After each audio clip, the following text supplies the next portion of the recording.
এই ব্যালকানি যেটা road facing আছে, স্ক্রিনের মাঝামাঝি দেখছেন, এইখানে আমি ফ্ল্যাটটা দেখাবো। এলিভেশন যথেষ্ট ভালো।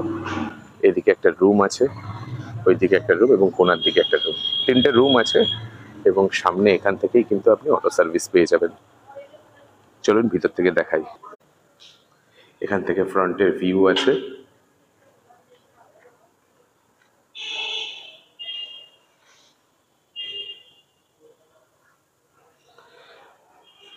আশা করি আপনাদের বোঝাতে পারছি।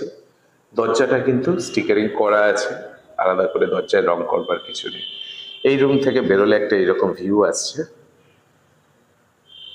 2 ফুট বাই 2 ফুটের টাইলস বসানো আছে, এন্ডলেস ম্যাচিং টাইলস, এবং হলের সাথে কিন্তু বেডরুমের টাইলসগুলো কিন্তু আলাদা করা হয়েছে।